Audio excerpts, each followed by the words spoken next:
আকাশটা কাঁপছিল কেন, জমিনটা নাচছিল কেন, বরফের ঘামছিল কেন? সেই দিন গান গেছিল খাজায় যেই দিন, গান গেছিল খাজায় যেই দিন। আকাশটা কাঁপছিল কেন, জমিনটা নাচছিল কেন, বরফের ঘামছিল কেন? সেই দিন গান গেছিল খাজায় যেই দিন। মনে মনে কইতেছেন, আরে এই যে গানের দলিল পাওয়া গেল, আকাশটা নাচছে, বরফের ঘামছে, জমিনটা কাঁপছে। আমার দয়াল নবী যেদিন দুনিয়া থেকে বিদায় নিল, ঢোল বাজনা বাজাইয়া ঋণের ক্ষমা চাইছে। আল্লাহ নবীজির গান, পীর আউলিয়ার শান, যে বলে হারাম সে কমিন। যেদিন আমার দিনের নবী ছাড়িয়া যায় পৃথিবী, গান গাইয়া ক্ষমা চাই ঋণ, গান গেছিল খাজায় যেই দিন। এইভাবে করে গানের পক্ষে দলিল বানায়, দলিল তৈরি করে, আসে না নাই? আল্লাহ রাব্বুল আলামিন ডাক দিয়ে বলেন, উলাইকা লাহুম আযাবুন মুহিন, তাদের জন্য রয়েছে মুহিনুল শাস্তি রে। কাদের জন্য? যারা এই গান বাজনাগুলো আবিষ্কার করে, যারা নর্তকী নিয়ে আসে, রাতের বেলা হলে বাজনা বাজায়, আর দিন থেকে মানুষকে দূরে সরাবার চেষ্টা করে, ইসলাম নিয়ে যারা কটূক্তি করে, ইসলাম নিয়ে যারা অপব্যাখ্যা করে। সূরা লুকমানের আয়াত বললাম, মুসলমান ভাই, দয়াল নবী সাল্লাল্লাহু আলাইহি সাল্লামের ইসলামের যখন দাওয়াত দিয়ে যান, বেশ কিছু মানুষ নতুন মুসলমান হয়েছে, ওরা ইসলাম সম্পর্কে ততটা বুঝে না। ঠিক এমন সময় আবু জাহেল এবং তার ছেলেপেলারা চিন্তায় পড়ে গেল, হায় রে, মুহাম্মদের হাতে হাত দিয়ে মানুষ কিভাবে মুসলমান হয়ে যায়? যদি এইভাবে দিনের পর দিন চলতে থাকে, আমাদের নেতৃত্ব চলে যাবে, আমরা নেতৃত্ব হারাবো, আমাদের নেতাগিরি কিছুই থাকবে না। কাজী মুহাম্মদকে দমন করার জন্য এর চাইতে শ্রুতি মধুর আর কোনো জিনিস আবিষ্কার করা যায় কিনা, সেই রাস্তা অবলম্বন করার দরকার। চলে গেল উকবা ইবনে আবি মুইতের কাছে, আর গেল নজর ইবনে হারিসের কাছে। নজর ইবনে হারিস, উকবা ইবনে আবি মুইত, ওরা দুজন বহির্বিশ্বের সাথে ব্যবসায় লেনদেন করত, ব্যবসা বাণিজ্য করত, সফর করত, বহির্বিশ্ব সম্পর্কে তাদের জ্ঞান আছে।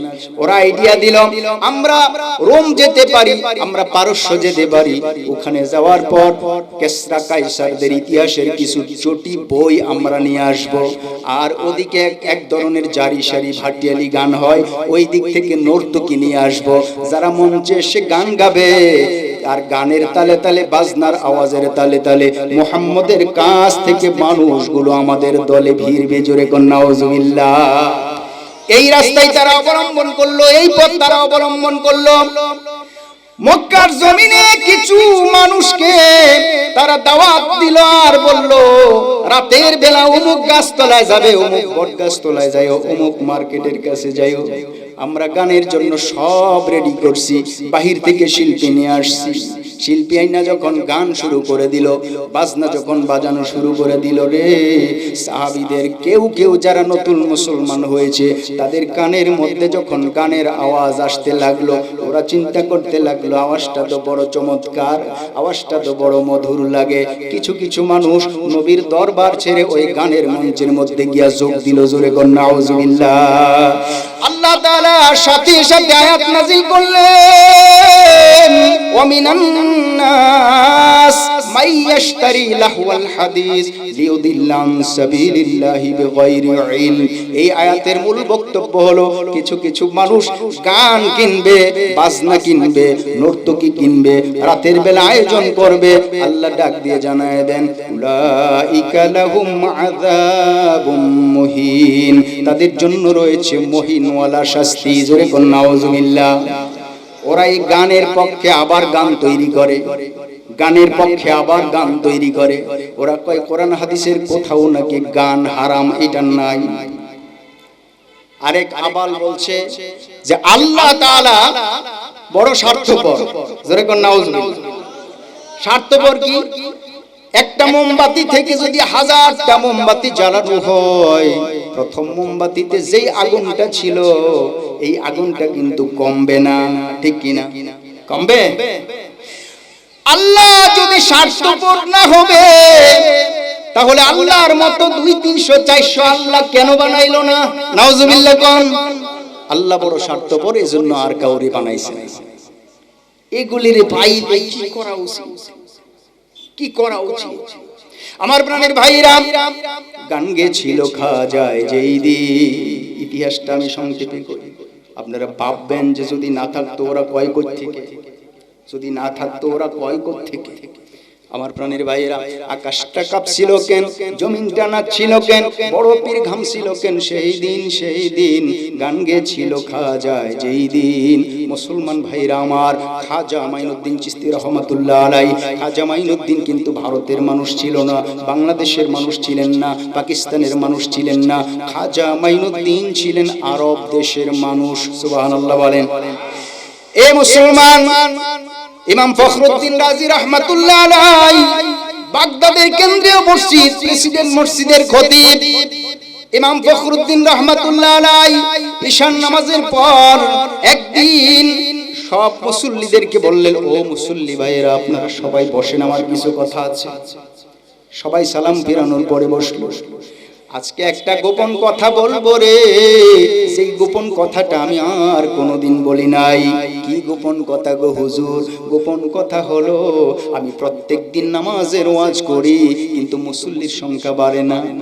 এমন কিছু মসজিদ আছে না? ইমাম সাহেব জান দিয়া ভালায় ওয়াজ করতে করতে মুসল্লির সংখ্যা বাড়ে না। এ মুসলমান, ফখরুদ্দিন রাজি রাহমাতুল্লাহ আলাইহি ডাক দিয়ে বলেন, গোপন কথা কাউকে বলা যাবে না। আগামীকাল ফজর নামাজটা যেই ব্যক্তি আমার পিছনে পড়বে, আমার আল্লাহ ইলহামের মাধ্যমে আমারে জানায় দিয়েছেন, ওই ব্যক্তি বিনা হিসেবে জান্নাতে যাবে। আল্লাহু আকবার।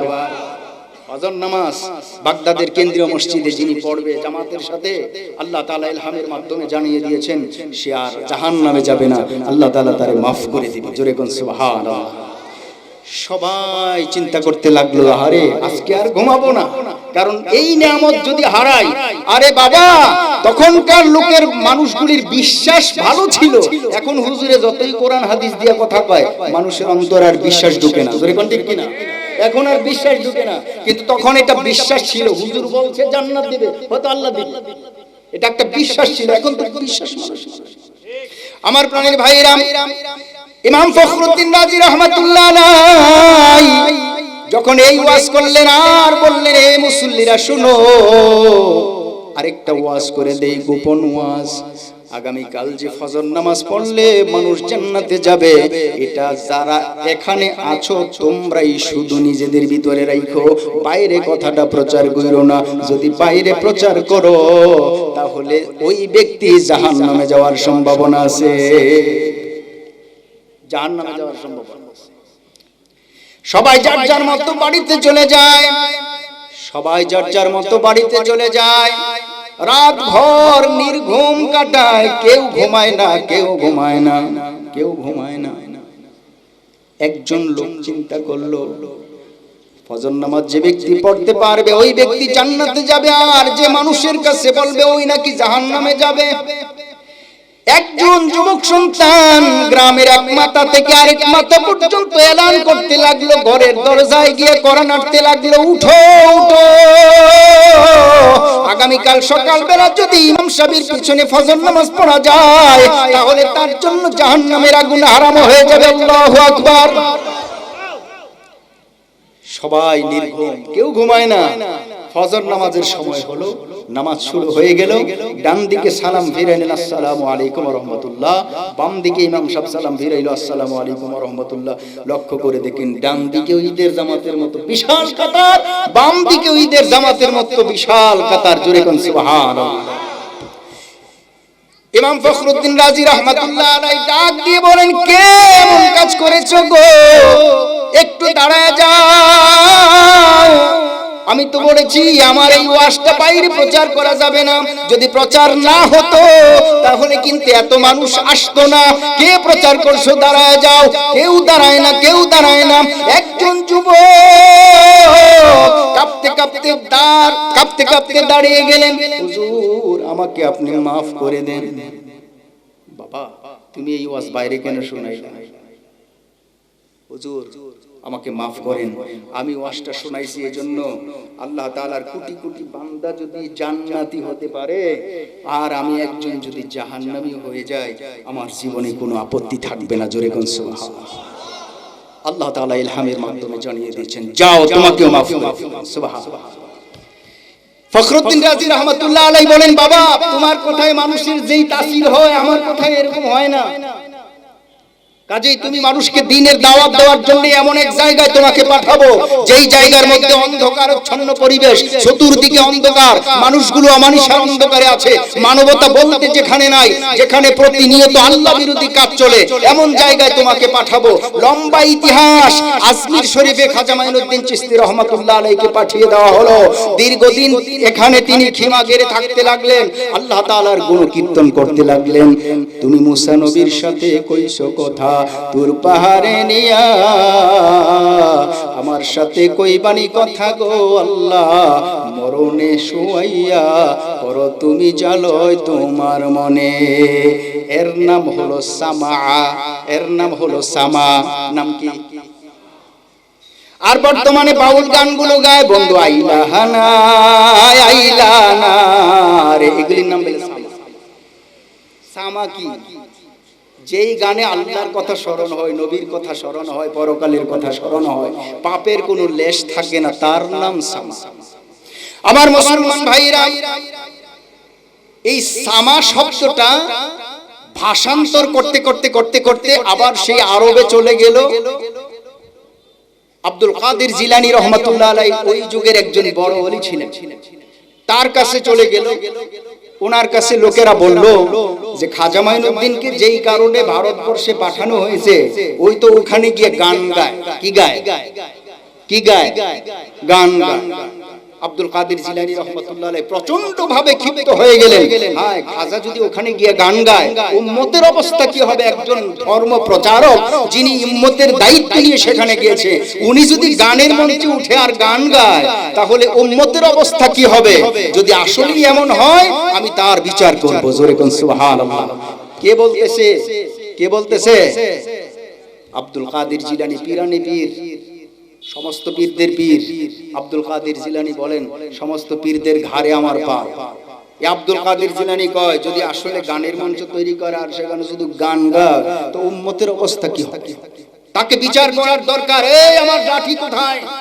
শরীয়তের আইনে যেই বিচার হয়, আমি ভারতবর্ষে গিয়ে খাজা মাইনুদ্দিনের সেই বিচার করব। চলে এলেন লোকজন দলবল নিয়ে ভারতবর্ষে এসে যখন খাজা মাইনুদ্দিন চিশতির খিমার কাছাকাছি প্রবেশ করলেন, ভিতরে ঢোকার জন্য যখন তিনি বারান্দায় গেলেন, ভিতর থেকে আওয়াজ আসলো, হুজুর তাল ভিতরে আসুন, আপনার কদম দিয়ে আমাকে ধন্য করুন। খাজা মাইনুদ্দিনকে বলছে, মাইনুদ্দিন আমি তোমার বিচার করার জন্য এসেছি, আমি বেড়াইতে আসি, তোমাকে বিচার করব। হুজুর আমার কি বিচার করবেন? কেন বিচার করবেন? আমার কি অপরাধ? শুনেছি তুমি নাকি গান গাও। কি গাইতো? সামা। কি গাইতো? আর লোকেরা কইছে গান গায়। আর বর্তমান জমানায়ও বাউলেরা কয় আমরা সামা গাই, মানে এই যে বন্ধু আইলা না গেলা না, এইটারও ওরা কয় সামা। অর্থাৎ গান আর সামা এক করে ফেলেছে। আমার প্রাণের ভাইরা, তো তুমি নাকি গান গাও। হুজুর কে বলেছে? আমি শুনেছি তুমি নাকি গান গাও।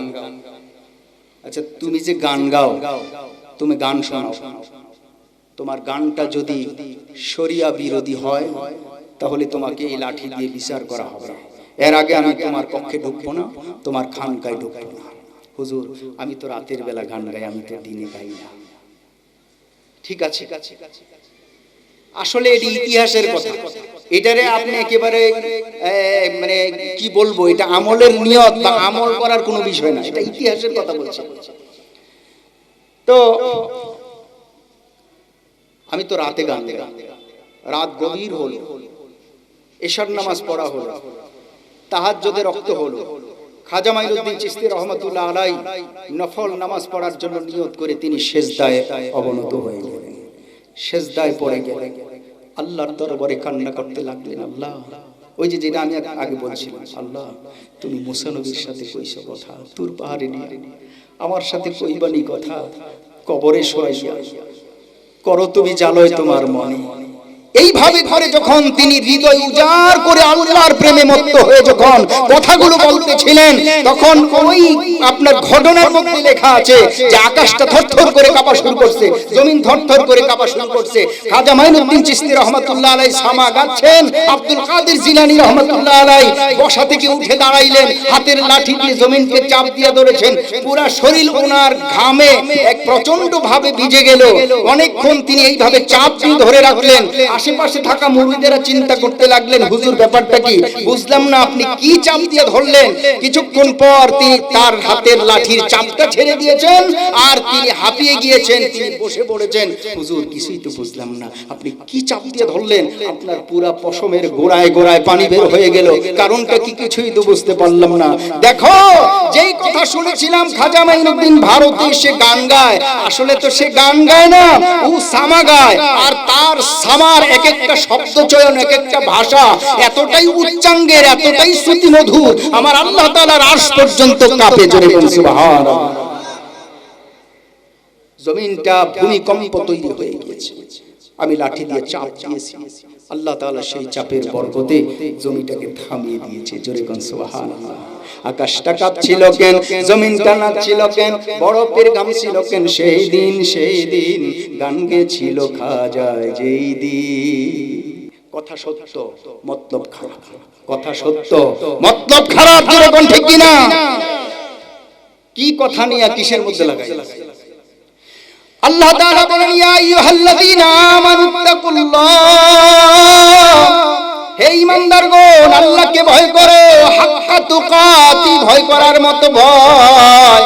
আমরা আল্লাহ তাআলার শুকরিয়ার পর কোরআনে পাক থেকে আমি আপনাদের সামনে যে আয়াতে কারিমা তেলাওয়াত করেছি, এই আয়াতে কারিমা আল্লাহ তাআলা একটা সূরার মধ্যে নাজিল করেছেন, যেই সূরাটির নাম হলো আলে ইমরান, আয়াত নাম্বার 102।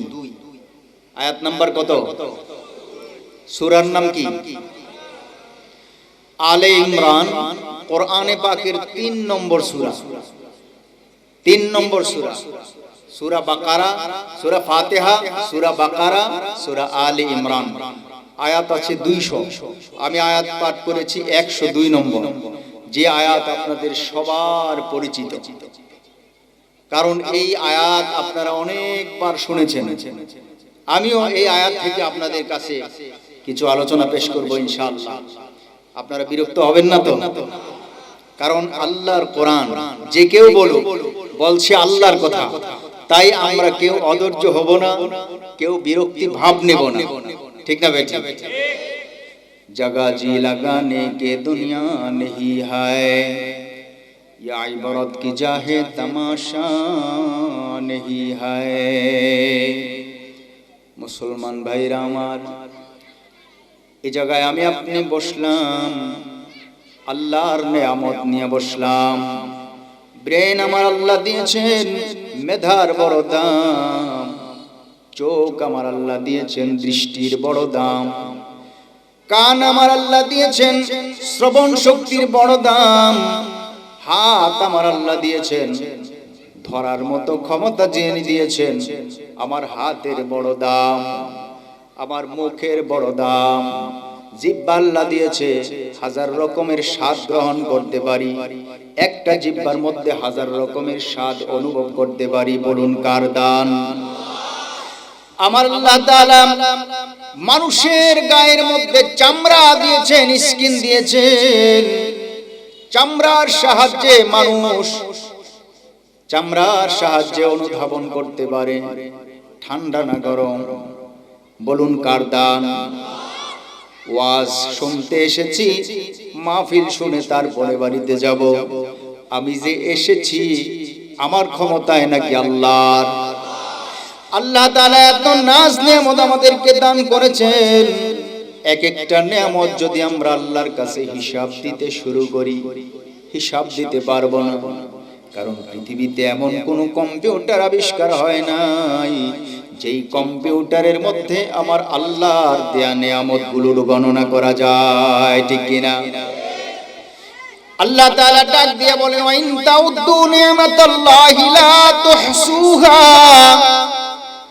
এ গোলাম, যেই নিয়ামত আমি তোমাদেরকে দান করলাম, চোখ দেখো একটা বড় নিয়ামত, কান তোমার বড় একটা নিয়ামত, পঞ্চ ইন্দ্রিয় তোমার বড় নিয়ামত। যদি হাত না থাকে বোঝা যায় হাত কত বড় নিয়ামত। চোখ আছে দৃষ্টি নাই, তখন বোঝা যায় চোখ কত বড় নিয়ামত। কান আছে শোনা যায় না, তখন বোঝা যায় কান কত বড় নিয়ামত। ঠিক না বেটি? আল্লাহ তাআলা বলেন ওয়া ইন তাউদ্দু নি'মাতাল্লাহি লা তুহসুহা। যেই নিয়ামতগুলো আমি আল্লাহ তাআলা তোমাকে দান করেছি গোলাম, হিসাব করতে থাকো, হিসাব করতে থাকো, তোমার জীবন চলে যাবে রে, কিন্তু তুমি হিসাব করে শেষ করতে পারবে না। লা তুহসুহা, হিসাব করে শেষ করা যাবে না। এমন কোন সায়েন্স আবিষ্কার হয় নাই, এমন কোন কম্পিউটার আবিষ্কার হয় নাই, পৃথিবীর সুপার কম্পিউটারের মতো লাখো কম্পিউটার যদি লাগিয়ে দেওয়া হয়, আমি আল্লাহ যেই নিয়ামত তোমাদেরকে দান করেছি, এই নিয়ামতের হিসাব কোনোদিন শেষ হবে না। ঠিক কিনা? এই নিয়ামত নিয়ে আমরা আল্লাহর কোরআন শোনার জন্য বসলাম। এই নিয়ামতের শুকরিয়া আদায়ের জন্য আল্লাহর কোরআন থেকে যা কিছু তেলাওয়াত হয়, আমরা অন্য কোন দিকে আমাদের ব্রেন দেব না, মন দেব না, চোখ দেব না। কারা কারা রাজি আছেন হাত তুলে দেখান। নারায়ে তাকবীর। আল্লাহ তৌফিক দান করুন। প্রিয় বন্ধুগণ, আমি বলেছিলাম যে কোরআনে পাকের 3 নম্বর সূরা সূরাতুল আলে ইমরান 102 নম্বর আয়াত আমি আপনাদের সামনে তেলাওয়াত করেছি। এই আয়াত আপনারা প্রতিনিয়ত শুনে থাকেন। আমি আপনাদেরকে প্রথমে বলি যে আলে ইমরান দুটি শব্দ, আল ইমরান ইজাফত হয়ে দুটি শব্দের সমন্বয়ে বাংলা অর্থ হলো ইমরানের পরিবার, ইমরানের ফ্যামিলি। আল পরিবার, ইমরান ইমরানের, ইমরানের পরিবার। সূরার নাম আলে ইমরান। সূরার নাম কি? বাংলা অর্থ কি? ইমরানের পরিবার, ফ্যামিলি। মুসলমান ভাইরা আমার, এই পৃথিবীতে হাজার পরিবার পাওয়া যায়, এক একজন এক এক পরিবার নিয়ে বড়াই করে, গর্ব করে। কেউ কেউ বলে আমি হলাম অমুক পরিবারের সন্তান, কেউ বলে আমি অমুক পরিবারের সন্তান। কুল্লু মান আলাইহা ফান, সব ধ্বংস হয়ে যাবে। ভুইয়া পরিবার থাকবে না, মোল্লা পরিবার থাকবে না, আস্তে আস্তে করে সব বিলুপ্তির পথে চলে যাবে। জোরে কোন ঠিক কিনা?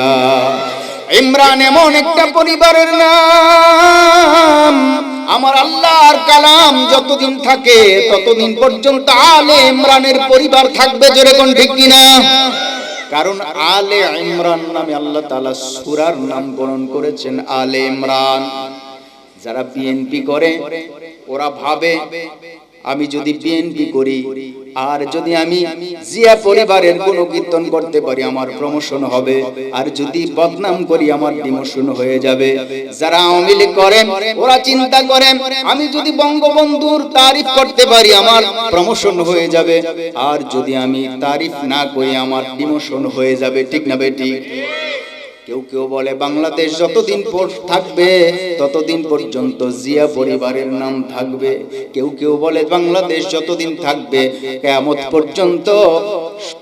পর্যন্ত নাকি আওয়ামী লীগের নাম থাকবে। এমন বলে কি বলে না? বলে কি বলেন? এ মুসলমান, ভুল, সব তোমার ধারণা ভুল। বাংলাদেশ স্বাধীন হওয়ার পর যিনি সর্বপ্রথম প্রধানমন্ত্রী হয়েছিলেন, আমি আপনাদেরকে জিজ্ঞেস করি 2-4 জন লোক ছাড়া কেউ কিন্তু ওনার নাম বলতে পারবেন না। ঠিক না বেঠি? জিজ্ঞেস করলে পারবেন না বাংলাদেশের প্রথম প্রধানমন্ত্রীর নাম। 2-1 জন পারবে, 2-1 জন পারবে। এর মানে হলো কত প্রধানমন্ত্রী বিলুপ্তির পথে চলে যায়, কত মন্ত্রিত্বের মন্ত্রী গেল, কত মানুষ, বড় মানুষ ছোট হয়ে গেল। বাংলাদেশের প্রথম প্রধানমন্ত্রী ছিলেন তাজউদ্দিন আহমদ। নাম কি? তাজউদ্দিন আহমদের নাম আজ মানুষে জানে না। অথচ তারও তো একটা ক্ষমতা ছিল, তারও তো একটা পাওয়ার ছিল। 9 বছর রাষ্ট্র পরিচালনা করলেন চাচা এরশাদ। 2 মহিলার তেঁতুল চিরা খাওয়াইছে, ওই এরশাদের ক্ষমতাও কিন্তু ছিল, ঠিক কিনা? এরশাদ চাচার কথা কিছুদিন পরে মানুষে আর জানবে না। ঠিক তেমনি ভাবে আমি যেই দলই করি, যেই রাজনৈতিক ব্যক্তির গুণই গাই, বেশি দিন থাকবে না। কুল্লু মান আলাইহা ফান ওয়া ইয়াবকা ওয়াজহু রাব্বিকা যুল জালালি ওয়াল ইকরাম। আল্লাহ তাআলা বলেন, যা কিছু ভাবো সব বিলুপ্তি হবে, শুধুমাত্র আল্লাহর কালাম, আল্লাহ তাআলার সত্তাকে ছাড়া। জোরে কোন ঠিক কিনা? তো তাইলে এই কালামের মধ্যে একটা পরিবারের কথা আল্লাহ উল্লেখ করেছেন, সেই পরিবারের নাম হলো ইমরানের পরিবার। নাম কি? আলে ইমরান। ইমরানকে আপনারা চিনেন? ইমরান অনেকে চিনেন। রাসূলুল্লাহ সাল্লাল্লাহু আলাইহি ওয়াসাল্লাম আমাদের সবার প্রিয় নবী। জোরে কোন ঠিক কিনা? তার পূর্বে আল্লাহ তাআলা পৃথিবীতে যাকে নবী করে পাঠিয়েছিলেন তিনি হলেন হযরত ঈসা আলাইহিস সালাম। আর ঈসা আলাইহিস সালামের মা ছিলেন পৃথিবীর শ্রেষ্ঠতম পবিত্রা মহিষী নারী। আল্লাহ তাআলার কাছে যার মর্যাদা আকাশচুম্বী, তার নাম হলো মরিয়ম আলাইহিস সালাম। ঠিক না ভাই? মরিয়মের গর্ভ থেকে আল্লাহ তাআলা বিনা পিতা ঈসা আলাইহিস সালামকে ভূমিষ্ঠ করিয়েছেন। এই মরিয়ম আলাইহিস সালামের নামে আল্লাহ তাআলা কোরআনে একটা সূরা নাযিল করেছেন, নাম সূরা মারইয়াম। ঠিক না? এই সূরা মারইয়াম, সূরা মারইয়াম নাযিল হয়েছে মরিয়মের নামে। সূরা মারইয়াম যার নামে নাযিল হয়েছেন তার পিতার নাম হলো ইমরান। জোরে কোন সুবহানাল্লাহ। মরিয়ম আলাইহিস সালামের পিতার নাম ইমরান, মার নাম হান্না। দুইজনে মিলে এক পরিবার। জীবনের ভাটি লগ্নে তাদের সময় চলে গেল। এখন তাদের জীবন সূর্য ডুবুডুবু অবস্থায় 100 বছরের উপরে হয়ে গেছে। তাদের ঘরে কোনো সন্তান নাই। আল্লাহর কাছে কাঁদে, আল্লাহ যদি একটা সন্তান হতো তাহলে তোমার ঘরের খেদমতের জন্য লাগিয়ে দিতাম, তার কামাই আমরা জীবনে খাইতাম না। জোরে কোন সুবহানাল্লাহ। একটি সন্তান দে রে মাওলা, একটি সন্তান দে, কামাই খাইবার স্বাদ নাই আল্লাহ আমার মাটি দিবে কে? কামাই খাইবার স্বাদ নাই আল্লাহ আমার মাটি দিবে কে? ইমরান দম্পতি এইভাবে আল্লাহর দরবারে কেঁদে যায়, রোনাজারি করে, আল্লাহ তাআলার কাছে প্রত্যেক দিন কাঁদে। রব্বুল আলামিন তাদের দোয়া কবুল করলেন। মরিয়মের মতো মহিষী নারীকে ইমরান দম্পতির কাছে আল্লাহ তাআলা পৌঁছে দিয়েছে। জোরে কোন সুবহানাল্লাহ। রব্বুল আলামিন ডাক দিয়ে বলেন, হে মরিয়মের মা, নিয়ত করেছিলা সন্তানের মসজিদের খাদেম বানাইবা, এখন কন্যা সন্তান দেখার পর তোমার মনটা বড় খারাপ। দুনিয়ার কেউ না দেখলেও দেখেন কে? আমার আল্লাহ ডাক দিয়ে বলেন, মরিয়মের মা, তোমরা তোমাদের মান্যত পূরণ করো, বাকি রাস্তা আমি আল্লাহ দেখাবো। মরিয়ম আলাইহিস সালাতু ওয়াস সালামকে ইমরান দম্পতি নিয়া ছোট মানুষ মসজিদে আকসার খাদেম বানানো তো যাবে না, মসজিদে আকসার মধ্যে নিয়ে যখন উপস্থাপন করা হলো, মসজিদে আকসার মধ্যে 300 খাদেম ছিল। 300 খাদেম এই ছোট বাচ্চা দেখার পর কেউ বলে আমি লালন পালন করব, কেউ বলে আমি লালন পালন করব। তাদের মাঝে একটা দ্বন্দ্ব বেঁধে যায়। এর মধ্যে মসজিদের খতিব সাহেব যিনি ছিলেন, তিনি ছিলেন এই মরিয়মের আপন খালু, নাম তার জাকারিয়া আলাইহিস সালাম। জাকারিয়া আলাইহিস সালাম বলে, আমি আমার এই বাগ্নিকে লালন পালন করব। সবাই বলে, হুজুর এই সন্তানটার আপনি যতটুকু দাবিদার, আমি মসজিদের সাধারণ মুসল্লি হয়েও আমি এই পরিমাণেই দাবিদার, কারণ এটা হলো অক্ষকৃত করা সন্তান, এটা মসজিদে অক্ষ করা হয়েছে। তাদের মধ্যে দ্বন্দ্ব লেগে যায়। রব্বুল আলামিন ডাক দিয়ে বলেন, জাকারিয়া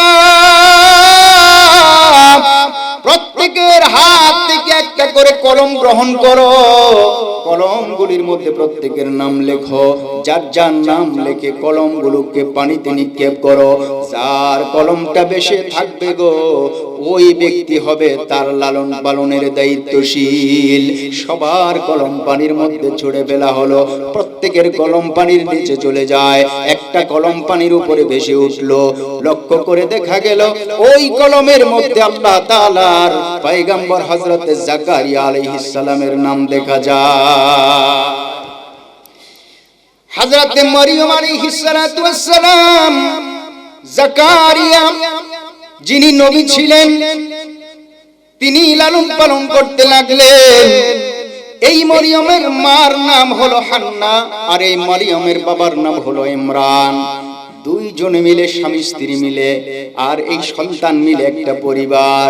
এই পরিবারের কথা আল্লাহ তাআলা সূরা আলে ইমরানের মধ্যে আলোচনা করেছেন বলে এই সূরাটার নাম হলো সূরা আলে ইমরান। জোরে কোন সুবহানাল্লাহ। ওয়াজ কিছু মনে রাখতে হবে। ওয়াজ তো প্রত্যেক দিন হয়, কিন্তু মনে রাখি না আমরা, সমস্যা এই জায়গায়। বলুন তো সূরার নাম কি? এই ইমরানের মধ্যে কিসের আলোচনা হয়েছে? ইমরানের পরিবারে। আলে ইমরান, ইমরানের ফ্যামিলি নিয়ে আলোচনা।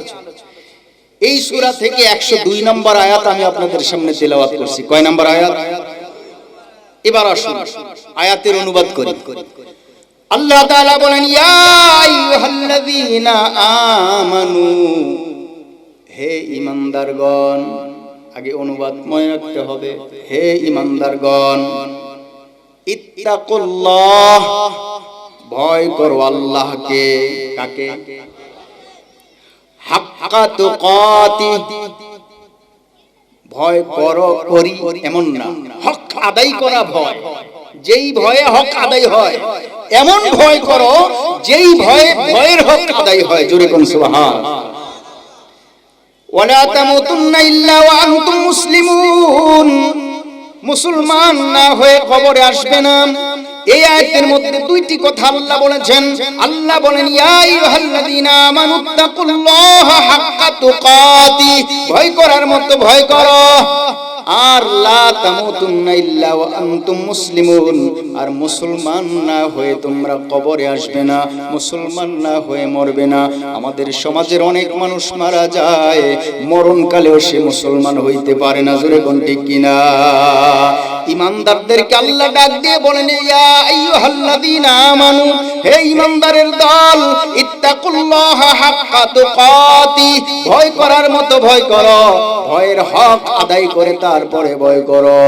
ওয়ালা তামুতুন্না ইল্লা ওয়া আনতুম মুসলিমুন, মুসলমান না হয়ে কবরে আসবে না। যুবক ভাই, অনেক মানুষ মারা যায়, মারা যাওয়ার সময় যুবক ভাইয়ের দাড়িটাও মুখে থাকে না। জোরে কোন ঠিক কিনা? মুসলমান হয়ে মরতে সে পারলো না।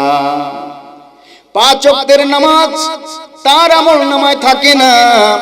হজ করার মতো তার উপরে হজ ফরজ হয়েছে, হজ করার মতো যোগ্যতা তার নাই। যাকাত দেওয়ার মতো যোগ্যতা তার আমলনামার মধ্যে নাই। তাহলে সে পরিপূর্ণ মুসলমান হয়ে মরতে পারলো না।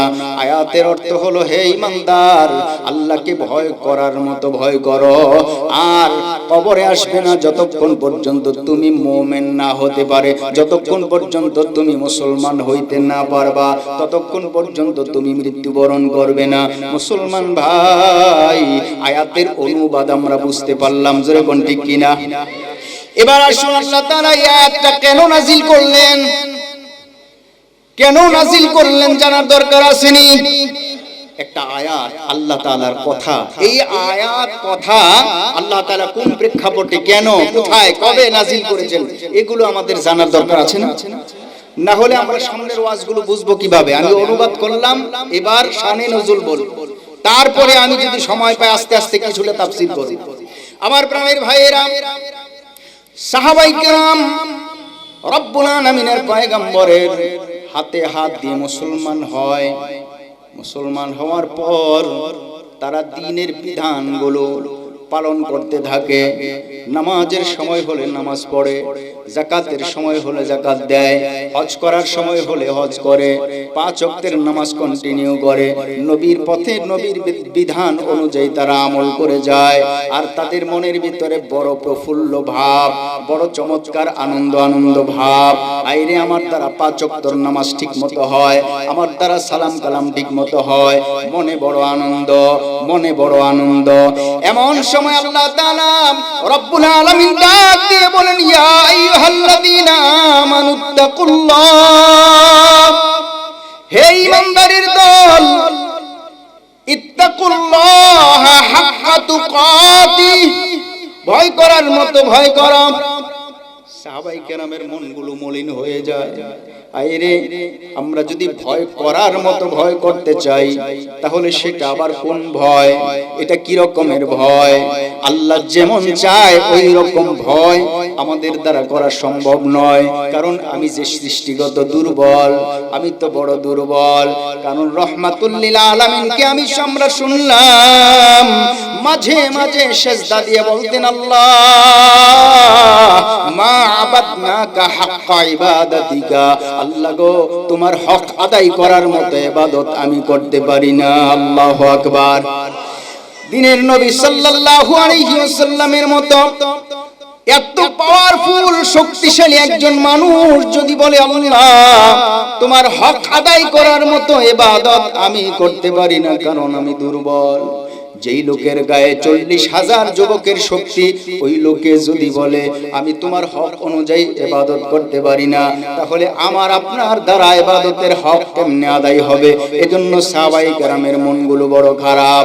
সাহাবায়ে কেরাম মন মরা অবস্থায় একজন আরেকজনের সাথে দেখা হয়, ঠিক মতো কথা বলে না, মন বড় মলিন। আহারে তোমার মনটা কেন খারাপ? ওই জানো না আমার আল্লাহ বলে দিয়েছেন হাক্কা তুকাতি, ভয় করার মতো ভয় করো। আসলে তো ভয় করার মতো ভয় করতে পারি না, এজন্য মন আমার খারাপ।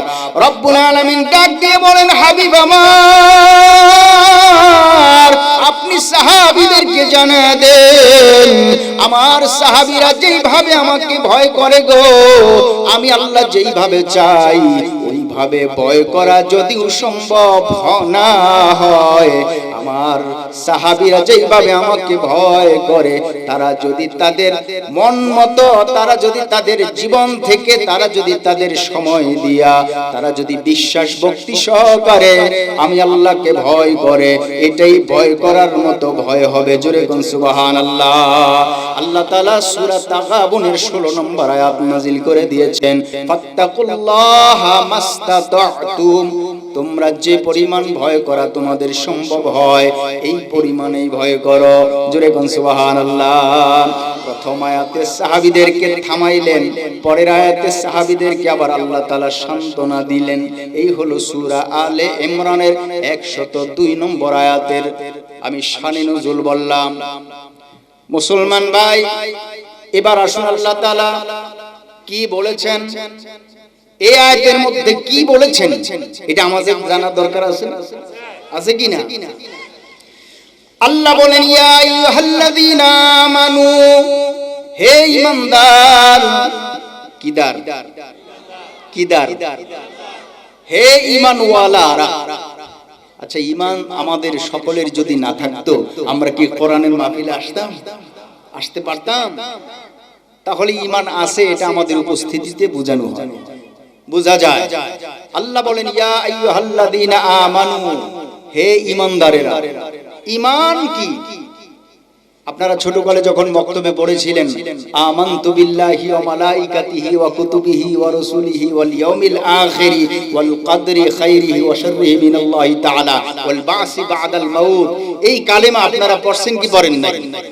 কিন্তু এখনকার সময়ে মক্তব বলতে নাই, ডিজিটাল এজ, একেবারে মডার্ন এই যে আইসা, এখন কেজি কিন্ডারগার্টেনের বিভিন্ন নাম দিয়া এখন আর মক্তবের মধ্যে এগুলো পড়া নাই। জোরে কোন ঠিক না বেঠিক? এই পড়াগুলি বিলুপ্তির পথে। আমাদের ঈমান তৈরি হবে কিভাবে? আগে মক্তবে এগুলি পড়ানো হতো, শেখানো হতো, বোঝানো হতো, কোরআনের তালিম দেওয়া হতো। ঈমান কাকে বলে দোয়ায়ে মাসনুনা শেখানো হতো, ইস্তিনজার দোয়া, আশার দোয়া, বের হওয়ার দোয়া, খাওয়ার দোয়া, খাওয়ার শেষের দোয়া, ঘুমানোর দোয়া, ঘুম থেকে জাগ্রত হওয়ার দোয়া, এগুলো শেখানো হতো। জোরে কোন ঠিক কিনা? কিন্তু এখন তো আর মক্তব নাই। এখন তো আপনি মনে করতেছেন আমার সন্তানকে আমি কেজি কিন্ডারগার্টেনে পড়াইতেছি, বাবা এখন আর উঠার দরকার নাই, সকাল 8টা বাজুক তারপরে ঘুম থেকে উঠবা, এমন হয়ে গেছে যোগটা। ঠিক না বেটা? আমানতু বিল্লাহি ওয়া মালাইকাতিহি ওয়া কুতুবিহি ওয়া রুসুলিহি ওয়াল ইয়াউমিল আখির। এইভাবে করে ঈমানের যত স্তরগুলো আছে, যারা এই স্তরগুলো মানে আর অন্তর দ্বারা বিশ্বাস করে, তাদেরকেই বলা হয় ঈমানদার। তাদেরকে কি বলা হয়? আল্লাহ বলেন ইয়া আইয়ুহাল্লাযীনা আমানু ইত্তাকুল্লাহ, আল্লাহকে ভয় করো। কারে? কাকে? আল্লাহকে ভয় করো। যেই ব্যক্তি আল্লাহকে ভয় করবে মুসলমান, ওই ব্যক্তি আল্লাহকে নিয়ে কোনোদিন কটূক্তি করতে পারে না। যেই ব্যক্তি আল্লাহকে ভয় করবে, ওই ব্যক্তি আল্লাহ নিয়ে কোনোদিন মন্তব্য করতে পারে না, খারাপ কোনো বাজে কথা বলতে পারে না। জোরে কোন ঠিক কিনা? এখন আল্লাহ নিয়ে কত মানুষ পাল্লা পাল্লি শুরু করেছে, আল্লাহকে পর্যন্ত ছাড় দেয় না, আল্লাহ নিয়েও বাজে মন্তব্য করে। এমন একটা গোষ্ঠী মানুষের সামনে মাথা চাড়া দিয়েছে, নাম দিয়েছে তাদের বাউল গোষ্ঠী। জোরে কোন ঠিক কিনা? মুসলমান ভাইরা আমার, সাগর সুটকি দরগা এই কিনে হলো চাটগা, চট্টগ্রাম সাগর সুটকি দরগার দেশ।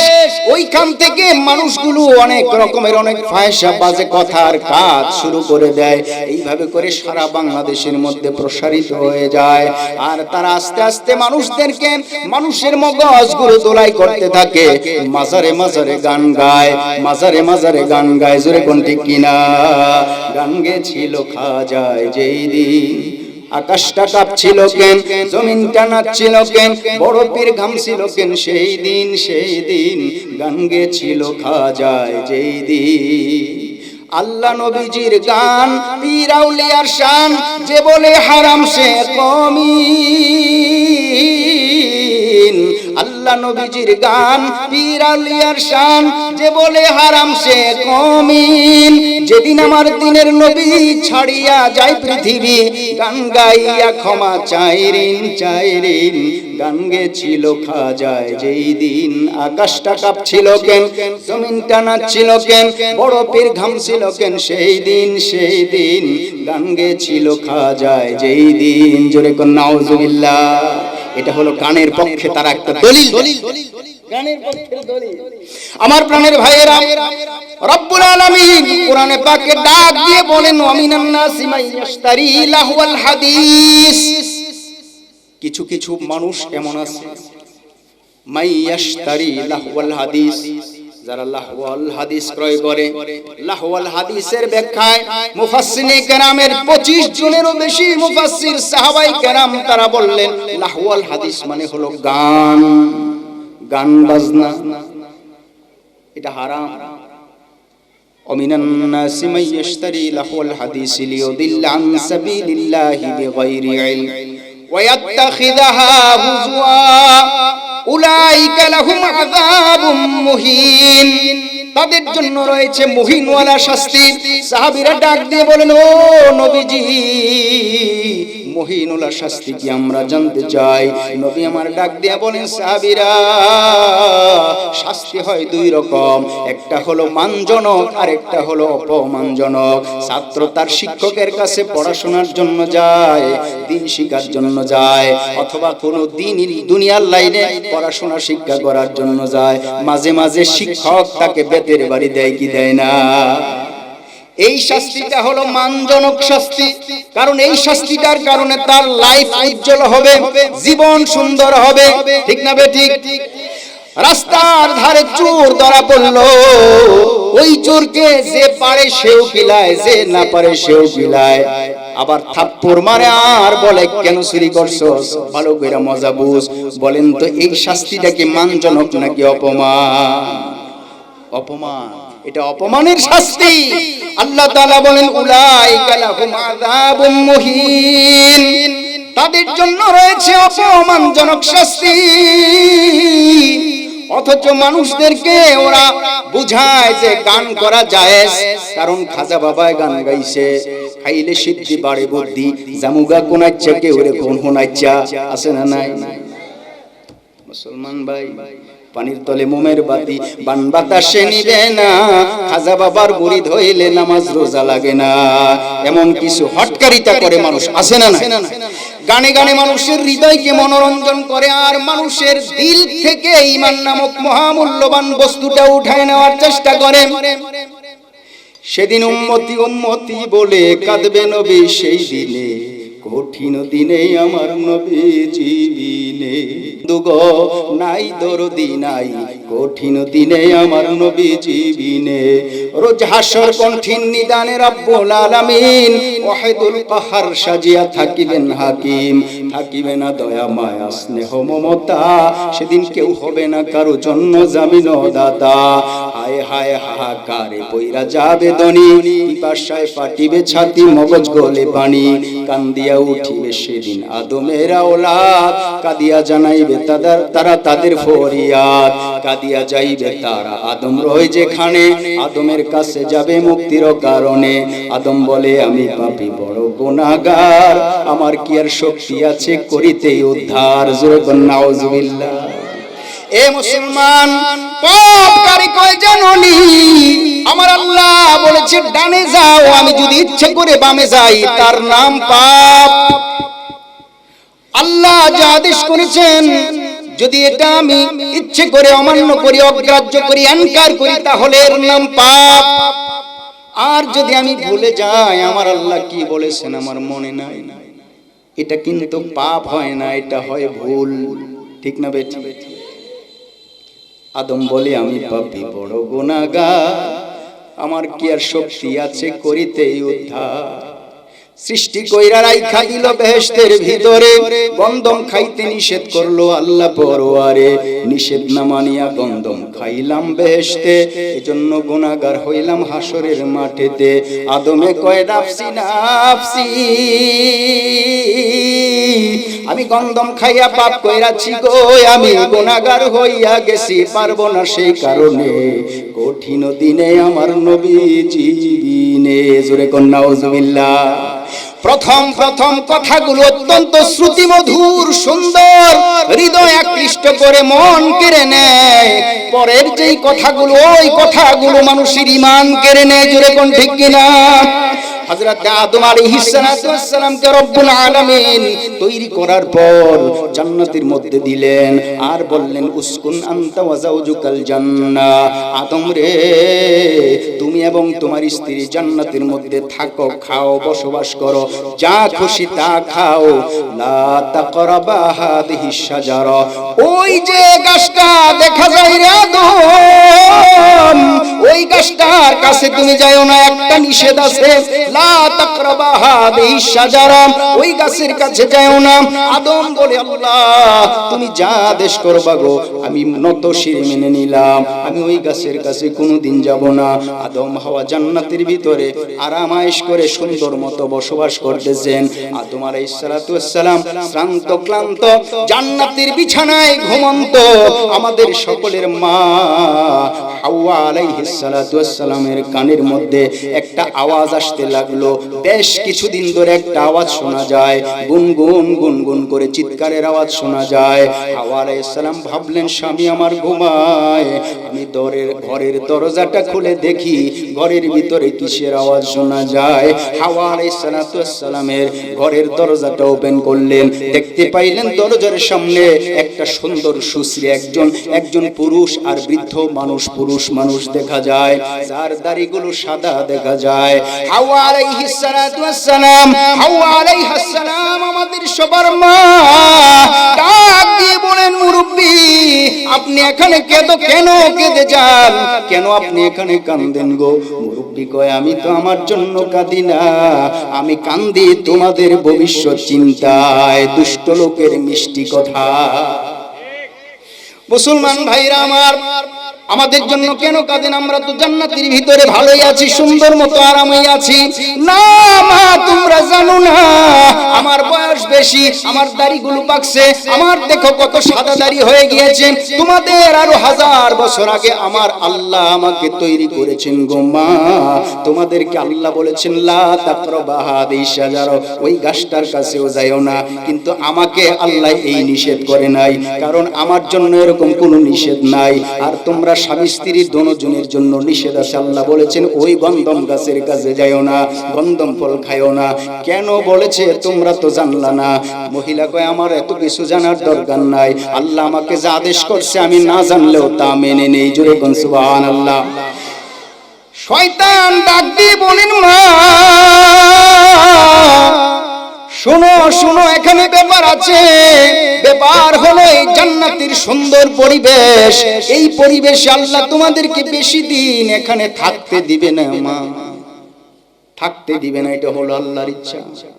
যদি গোপনে গোপনে আমার সাথে আসতে পারো আর গন্ধম ফল যদি খাইতে পারো, তাহলে জান্নাতের মধ্যে একটা অংশের মালিক হয়ে যেতে পারবা। আল্লাহ কোনোদিন তোমাদেরকে আর বের করবে না। এইভাবে করে ফুসলাইতে লাগলো, ফুসলাইতে লাগলো, ফুসলাইতে লাগলো। কই কোথায় যেতে হবে? ওই দেখো চমৎকার একটা ফল গাছ দেখা যায়, ওই গাছের মধ্যে রসে ভরা টষ্ট সুন্দর ফল দেখা যায়। চলো চলো ওখানে যাই। আমাদের মা ভুলে গিয়েছেন এটাই সেই গাছ যেই গাছের কাছে যাইতে আমার আল্লাহ নিষেধ করছে। আমার মা ভুলে গেছে, হাওয়া ভুলে গেছে। হাওয়া আলাইহিস সালামকে সাথে করে নিয়ে চললো। গাছের গোড়ায় যাওয়ার পরে লক্ষ্য করে দেখলেন গাছ উপরের দিকে ডালাগুলো উঠে আছে আর সুন্দর ফল দেখা যায়। শয়তান কয় চিন্তা করো না মা, আমি ফল তোমাদের জন্য গাছের ডাল নোয়ায় দেই। গাছের ডাল ধরে যখন শয়তান নোয়ায় দিল, আমাদের সকলের মা হাওয়া আলাইহিস সালাতু ওয়াস সালাম গাছের ফল চিরে তিনি খাইতে লাগলেন, বড় স্বাদ অনুভব করতে লাগলেন। শয়তান ডাক দিয়ে বলেন মা শুধু তুমি খাইলে হবে না, তোমার স্বামীরেও খাওয়াইতে হবে, সাথে কিছু ফল নিয়ে যাও। মহিলারা যেমন 1 টাকা 5 টাকা 10 টাকা যদি থাকে, ওই টাকাটা যেমন কাপড়ের কোনায় বাইন্দা এইভাবে করে গুঞ্জা দিয়ে বাড়িতে নিয়ে আসে, আমার মা তার স্বামীর জন্য কয়েকটা ফল কাপড়ের কোনায় বেঁধে এইভাবে কোমরে গুঞ্জা দিয়ে ঘরের ভিতরে আনছে। এনে দেখতেছে আমার স্বামী ঘুমন্ত। ডাক দিলেন প্রাণের স্বামী উঠেন উঠেন উঠেন। স্বামী ঘুম থেকে উঠলেন। আমাদের সবার বাবা আদম আলাইহিস সালাম ঘুম থেকে জাগ্রত হলেন। ঘুম থেকে জাগ্রত হওয়ার পর কিছু ঘুম আর কিছু নির্ঘুম। এই অবস্থায় বলল যে কি হয়েছে, কেন ডাকাডাকি, কেন চিল্লাচিল্লি?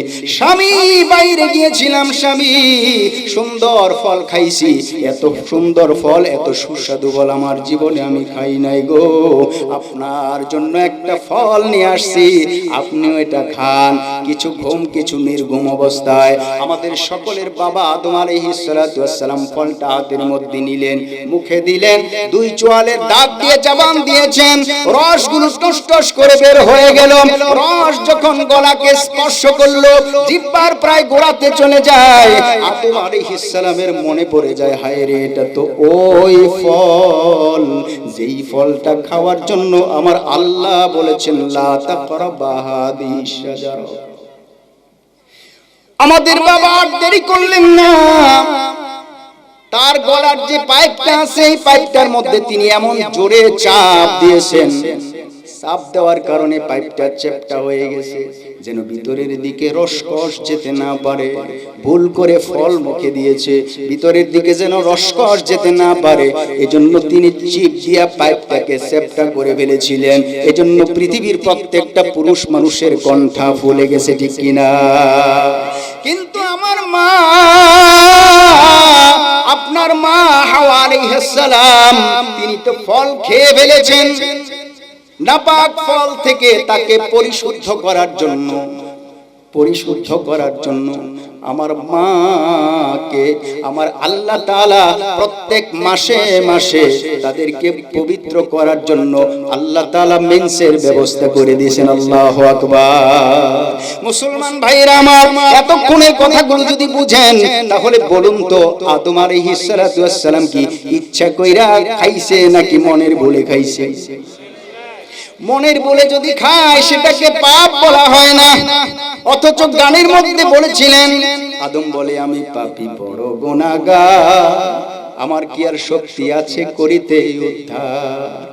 একজন আদি পিতা আদম, তিনি যদি পাপী হয়ে যান, লক্ষ কোটি নবী রাসূল সহ আউলিয়ায়ে কেরাম যত মানুষ পৃথিবীতে আসছে আদমের মাধ্যমে, একজনও তো নিষ্পাপ থাকতে পারে না। জোরে কোন ঠিক কিনা? এজন্য গানে গানে আদমরে পাপী বানাইলো। আদম কিন্তু ইচ্ছা করে পাপ করে নাই, আদম কিন্তু মনের বলে খেয়েছে। জোরে কোন ঠিক কিনা? আর মনের বলে খাইলে এটা পাপ হয় না।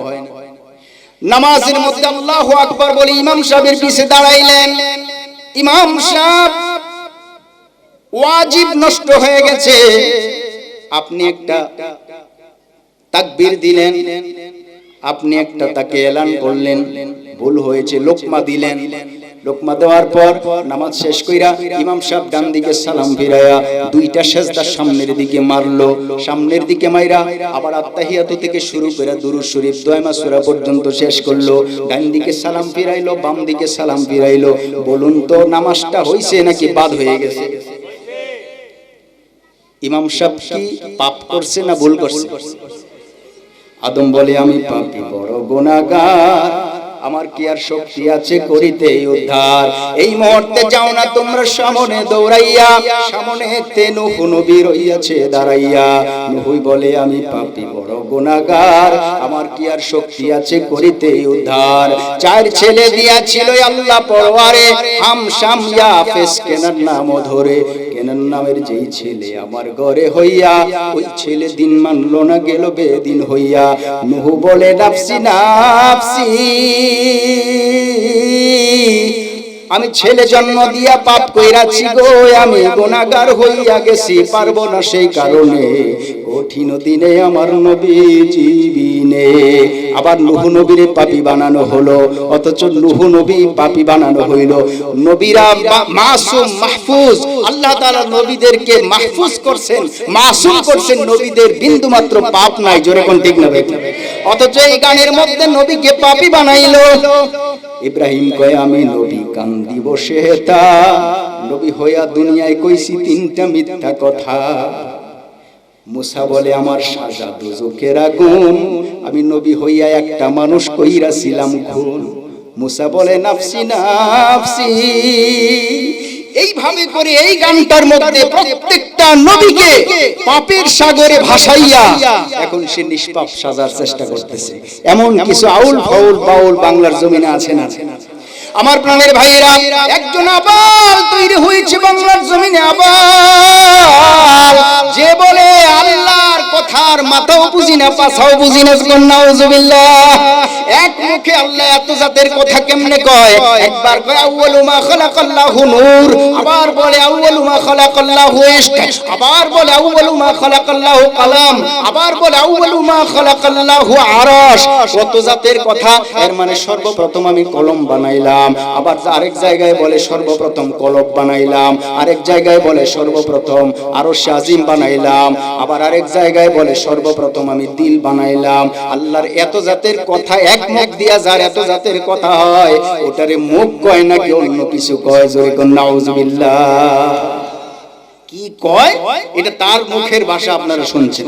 এটা আকাশ সংস্কৃতিতে এখনো বাস্তব। আবাল সরকার নাম লিখলেই বুঝবেন কি কইছে।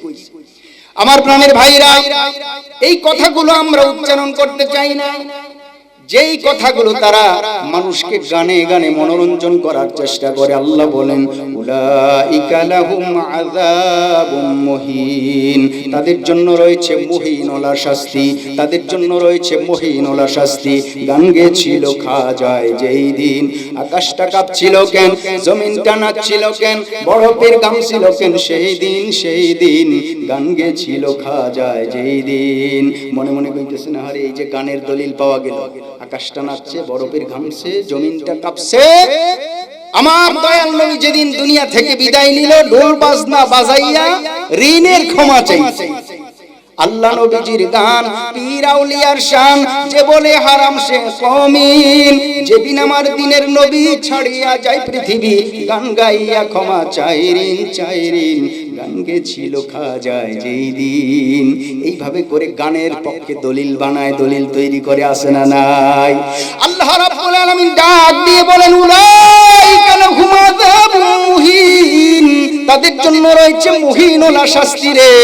তাদের জন্য যারা এই গান বাজনাগুলো আবিষ্কার করে, যারা নর্তকী নিয়ে আসে, রাতের বেলা হলে বাজনা বাজায় আর দিন থেকে মানুষকে দূরে সরাবার চেষ্টা করে, ইসলাম নিয়ে যারা কটূক্তি করে, ইসলাম নিয়ে যারা অপব্যাখ্যা করে। সূরা লুকমানের আয়াত বললাম, মুসলমান ভাই, দয়াল নবী সাল্লাল্লাহু আলাইহি সাল্লামের ইসলামের যখন দাওয়াত দিয়ে যান, বেশ কিছু মানুষ নতুন মুসলমান হয়েছে, ওরা ইসলাম সম্পর্কে ততটা বুঝে না।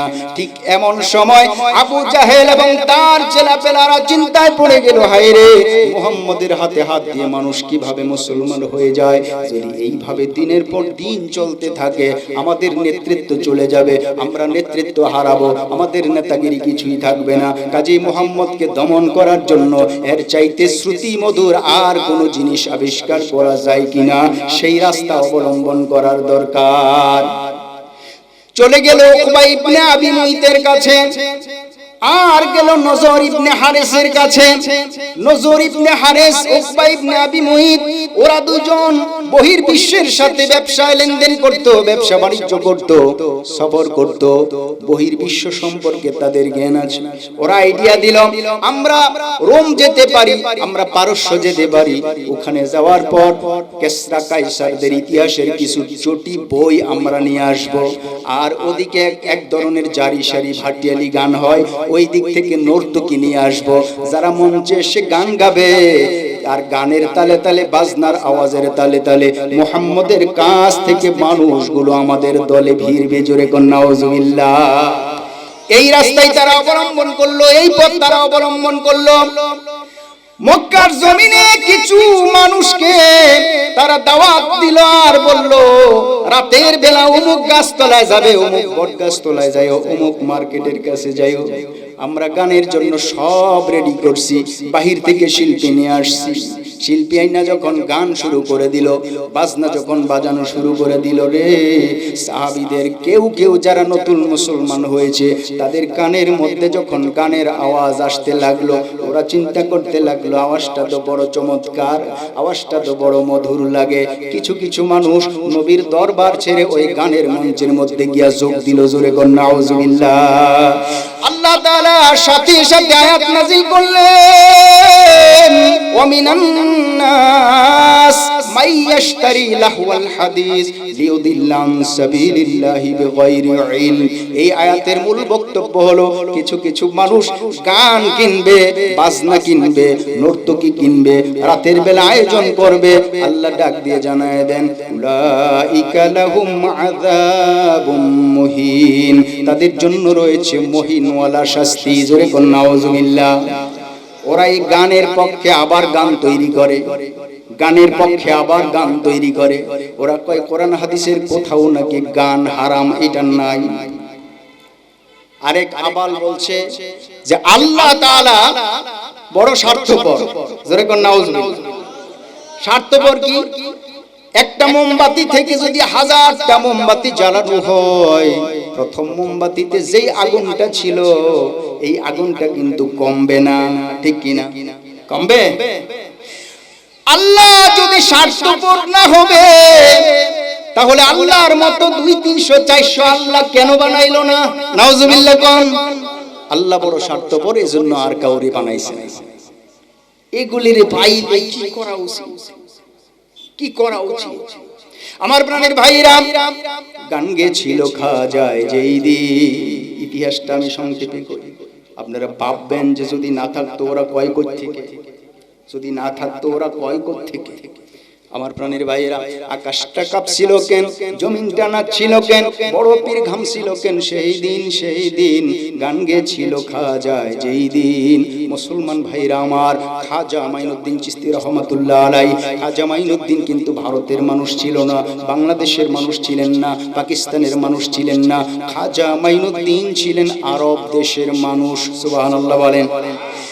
এ মুসলমান, ইমাম ফখরুদ্দিন রাজি রাহমাতুল্লাহ আলাইহি বাগদাদের কেন্দ্রীয় মসজিদ, প্রেসিডেন্ট মসজিদের খতিব, ইমাম ফখরুদ্দিন রাহমাতুল্লাহ আলাইহি ঈশার নামাজের পর একদিন সব মুসল্লিদেরকে বললেন, ও মুসল্লি ভাইয়েরা, আপনারা সবাই বসেন, আমার কিছু কথা আছে। সবাই সালাম ফিরানোর পরে বসলো। আজকে একটা গোপন কথা বলবো রে, সেই গোপন কথাটা আমি আর কোনোদিন বলি নাই। কি গোপন কথা গো হুজুর? গোপন কথা হলো, আমি প্রত্যেক দিন নামাজের ওয়াজ করি, কিন্তু মুসল্লির সংখ্যা বাড়ে না। এমন কিছু মসজিদ আছে না? ইমাম সাহেব জান দিয়া ভালায় ওয়াজ করতে করতে মুসল্লির সংখ্যা বাড়ে না। এ মুসলমান, ফখরুদ্দিন রাজি রাহমাতুল্লাহ আলাইহি ডাক দিয়ে বলেন, গোপন কথা কাউকে বলা যাবে না।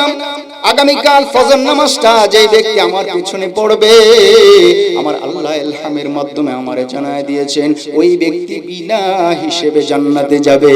আল্লাহু আকবার। ফজর নামাজ বাগদাদের কেন্দ্রীয় মসজিদে যিনি পড়বে জামাতের সাথে, আল্লাহ তাআলা ইলহামের মাধ্যমে জানিয়ে দিয়েছেন সে আর জাহান্নামে যাবে না, আল্লাহ তাআলা তারে মাফ করে দিবে। জোরে কোন সুবহানাল্লাহ।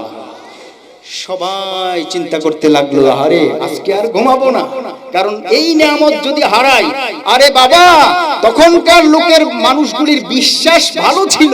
এখন হুজুরে যতই কোরআন হাদিস দিয়ে কথা কয়, মানুষের অন্তরে আর বিশ্বাস ঢুকে না। জোরে কোন ঠিক কিনা? এখন আর বিশ্বাস ঢুকে না, কিন্তু তখন এটা বিশ্বাস ছিল। হুজুর বলছে জান্নাত দিবে, হয়তো আল্লাহ দিবে, এটা একটা বিশ্বাস ছিল। এখন তো বিশ্বাস মানুষ। আমার প্রাণের ভাইরা, ইমাম ফখরুদ্দিন রাজি রাহমাতুল্লাহ আলাইহি যখন এই ওয়াজ করলেন আর বললেন, এই মুসল্লিরা শুনো, আরেকটা ওয়াজ করে দেই, গোপন ওয়াজ। আগামীকাল যে ফজর নামাজ পড়লে মানুষ জান্নাতে যাবে, এটা যারা এখানে আছো তোমরাই শুধু নিজেদের ভিতরে রাখো, বাইরে কথাটা প্রচার করো না। যদি বাইরে প্রচার করো তাহলে ওই ব্যক্তি জাহান্নামে যাওয়ার সম্ভাবনা আছে। জাহান্নামে যাওয়ার সম্ভাবনা আছে। সবাই যার যার মতো বাড়িতে চলে যায়, সবাই যার যার মতো বাড়িতে চলে যায়। রাত ভর নির্ঘুম কাটায়, কেউ ঘুমায় না, কেউ ঘুমায় না, কেউ ঘুমায় না। একজন লোক চিন্তা করলো, ফজর নামাজ যে ব্যক্তি পড়তে পারবে ওই ব্যক্তি জান্নাতে যাবে, আর যে মানুষের কাছে বলবে ওই নাকি জাহান্নামে যাবে। একজন যুবক সন্তান গ্রামের এক মাথা থেকে আরেক মাথা পর্যন্ত এলান করতে লাগলো, ঘরের দরজায় গিয়ে কড়া নাড়তে লাগলো, উঠো উঠো, আগামীকাল সকালবেলা যদি ইমাম সাহেবের পিছনে ফজর নামাজ পড়া যায় তাহলে তার জন্য জাহান্নামের আগুন হারাম হয়ে যাবে। আল্লাহু আকবার। সবাই নির্ঘুম, কেউ ঘুমায় না। ফজর নামাজের সময় হলো, নামাজ শুরু হয়ে গেল। ডান দিকে সালাম ফিরাইলেন, আসসালামু আলাইকুম ওয়া রাহমাতুল্লাহ। বাম দিকে ইমাম সাহেব সালাম ফিরাইলো, আসসালামু আলাইকুম ওয়া রাহমাতুল্লাহ। লক্ষ্য করে দেখেন, ডান দিকে ঈদের জামাতের মতো বিশাল কাতার, বাম দিকে ঈদের জামাতের মতো বিশাল কাতার। জোরে কোন সুবহানাল্লাহ। ইমাম ফখরুদ্দিন রাজি রাহমাতুল্লাহ আলাইহি ডাক দিয়ে বলেন, কে এমন কাজ করেছো গো? একটু দাঁড়ায় যাও। আমি তো বলেছি আমার এই ওয়াজটা বাইরে প্রচার করা যাবে না। যদি প্রচার না হতো তাহলে কিন্তু এত মানুষ আসতো না। কে প্রচার করছো? দাঁড়ায় যাও। কেউ দাঁড়ায় না, কেউ দাঁড়ায় না। একজন যুবক কাঁপতে কাঁপতে কাঁপতে কাঁপতে দাঁড়িয়ে গেলেন, হুজুর আমাকে আপনি মাফ করে দেন। বাবা, তুমি এই ওয়াজ বাইরে কেন শোনাইলা? হুজুর আমাকে মাফ করেন, আমি ওয়াজটা শোনাইছি এজন্য আল্লাহ তাআলার কোটি কোটি বান্দা যদি জান্নাতি হতে পারে আর আমি একজন যদি জাহান্নামী হয়ে যাই, আমার জীবনে কোনো আপত্তি থাকবে না। জোরে কোন সুবহানাল্লাহ। আল্লাহ তাআলা ইলহামের মাধ্যমে জানিয়ে দিয়েছেন, যাও তোমাকেও মাফ করে দিলাম। সুবহানাল্লাহ। ফখরুদ্দিন রাজি রাহমাতুল্লাহ আলাইহি বলেন, বাবা তোমার কথায় মানুষের যেই তাসির হয় আমার কথায় এরকম হয় না। কাজেই তুমি মানুষকে দ্বীনের দাওয়াত দেওয়ার জন্য এমন এক জায়গায় তোমাকে পাঠাবো যেই জায়গার মধ্যে অন্ধকারাচ্ছন্ন পরিবেশ, চতুর্দিকে অন্ধকার, মানুষগুলো অমানিসার অন্ধকারে আছে, মানবতা বলতে যেখানে নাই, যেখানে প্রতিনিয়ত আল্লাহ বিরোধী কাজ চলে, এমন জায়গায় তোমাকে পাঠাবো। লম্বা ইতিহাস, আজমির শরীফে খাজা মাইনুদ্দিন চিশতি রহমাতুল্লাহ আলাইহিকে পাঠিয়ে দেওয়া হলো। দীর্ঘদিন এখানে তিনি খিমা গেড়ে থাকতে লাগলেন, আল্লাহ তাআলার গুণ কীর্তন করতে লাগলেন। তুমি মুসা নবীর সাথে কইছো কথা তোর পাহাড়ে নিয়া, আমার সাথে কইবানি কথা গো আল্লাহ মরণে শুয়াইয়া, করো তুমি জালোয় তোমার মনে। এর নাম হলো সামা, এর নাম হলো সামা। নাম কি? আর বর্তমানে বাউল গানগুলো গায় বন্ধু আইলাহানা আইলানা রে, এগুলির নাম বলে সামা। সামা কি?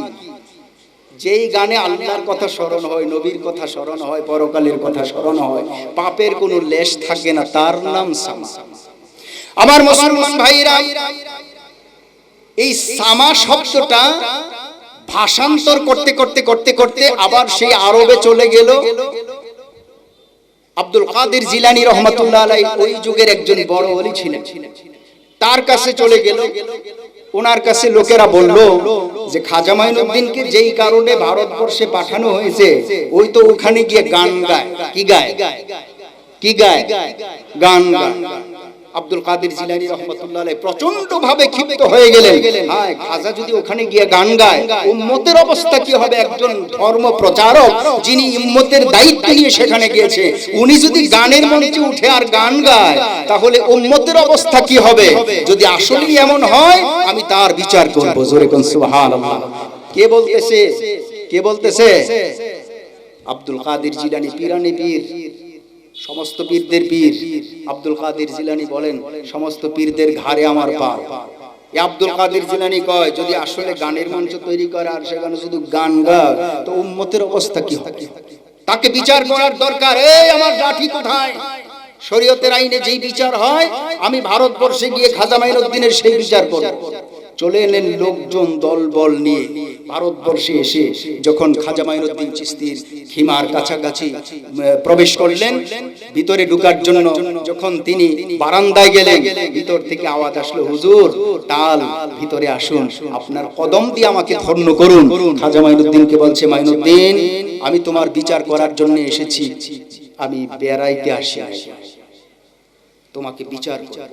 হুজুর আমার কি বিচার করবেন? কেন বিচার করবেন? আমার কি অপরাধ? শুনেছি তুমি নাকি গান গাও। কি গাইতো? সামা। কি গাইতো? আর লোকেরা কইছে গান গায়। আর বর্তমান জমানায়ও বাউলেরা কয় আমরা সামা গাই, মানে এই যে বন্ধু আইলা না গেলা না, এইটারও ওরা কয় সামা। অর্থাৎ গান আর সামা এক করে ফেলেছে। আমার প্রাণের ভাইরা, তো তুমি নাকি গান গাও। হুজুর কে বলেছে? আমি শুনেছি তুমি নাকি গান গাও। আচ্ছা, তুমি যে গান গাও, তুমি গান শোনাও, তোমার গানটা যদি শরিয়া বিরোধী হয়, তাহলে তোমাকে এই লাঠি দিয়ে বিচার করা হবে। এর আগে আমি তোমার পক্ষে ঢুকবো না, তোমার খানকায় ঢুকবো না। হুজুর আমি তো রাতের বেলা গান গাই, আমি তো দিনে গাই না। ঠিক আছে, আসলে এটি ইতিহাসের কথা, এটারে আপনি একেবারে মানে কি বলবো, এটা আমলের নিয়ত বা আমল করার কোনো বিষয় না, এটা ইতিহাসের কথা বলছি। তো আমি তো রাতে গান গাই, রাত গভীর হলো, এশার নামাজ পড়া হলো, তাহাজ্জুদের রক্ত হলো, খাজা মাইনুদ্দিন চিশতি রহমাতুল্লাহ আলাইহি নফল নামাজ পড়ার জন্য নিয়ত করে তিনি সেজদায় অবনত হয়ে গেলেন। সেজদায় পড়ে গেলেন, আল্লাহর দরবারে কান্না করতে লাগলেন। আল্লাহ, ওই যে যেটা আমি আগে বলছিলাম, আল্লাহ তুমি মুসা নবীর সাথে কইছো কথা, তুর পাহাড়ে নিয়ে আমার সাথে কইবানি কথা, কবরে শোয়াইয়া করো তুমি জালোয় তোমার মনে। এইভাবে করে যখন তিনি হৃদয় উজাড় করে আল্লাহর প্রেমে মত্ত হয়ে যখন কথাগুলো বলতেছিলেন, তখন ওই আপনার ঘটনার মধ্যে লেখা আছে যে আকাশটা থরথর করে কাঁপা শুরু করছে, জমিন থরথর করে কাঁপা শুরু করছে।